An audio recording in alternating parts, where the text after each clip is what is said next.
you've spoken about the interaction of law and norm, really. Yeah, exactly. Social norm and law. You left out almost completely code, which would be the third part of that equation. Right. Code can incorporate anything from a business plan to law to norm.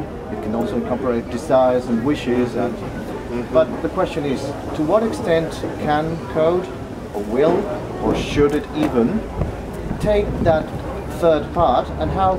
And it's a two-pronged question. So take part of the law, part of the norm. Yeah. And in the interplay that you describe between law and norm, my example was the GPL. The GPL is really a codification of the social norms of the myth-hackers. Right.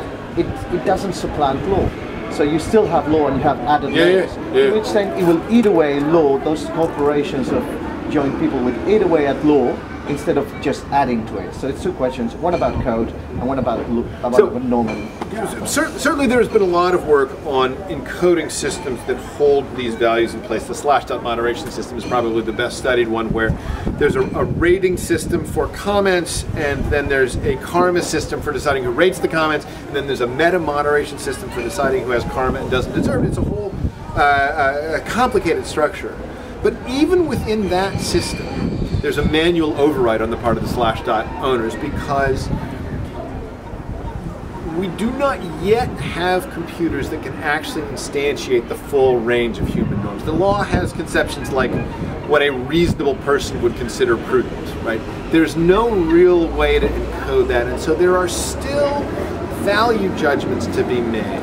And the balance between code and norms seems to be that once the norms develop, to take again from the Talk to Wikipedia example, we know what an attack on an article looks like.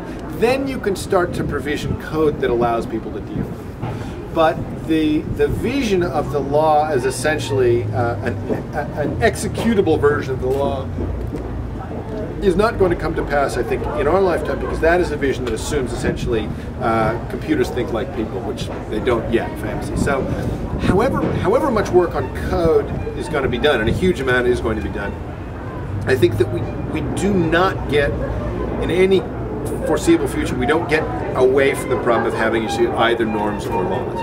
Now, to the GPL question, which is the norm eating away at right, the that's law. the really interesting question, which is, and Stallman himself has talked about this. The designer of the GPL has said,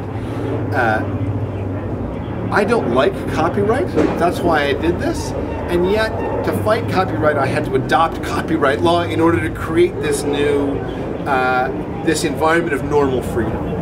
And so it's quite interesting to imagine that in the corporate structure, as you say, that if we start getting a license for collective action that's essentially a way for groups to incorporate themselves and then take collective action together, I think it will, over the long haul, do to businesses what free software has done to software companies, which is to say the rationale for selling software has now shrunk enormously. There are still places where it's sold, it's custom, it's secret, whatever, but the normal case of all software is sold, that is now in the past. We have lived through the high water mark of that era. And it could be that the normal case for groups wanting to take action, the idea that a group that wants to take action has to go to a traditional managed enterprise, that may fade in a similar way. Now that's a fairly long-term perspective. It took the GPL 15 years to become dramatically important outside a small community. So even if the incorporation issues are solved tomorrow, I think it's not until 2020, 2025 that we start to see the effect on society. But I think you could see exactly this sort of eating away of corporate rationale from user-formed active groups, as you see intellectual property rationale from user-formed intellectual property creating groups. Thank you very much. You're very welcome. Yeah, no, it's interesting.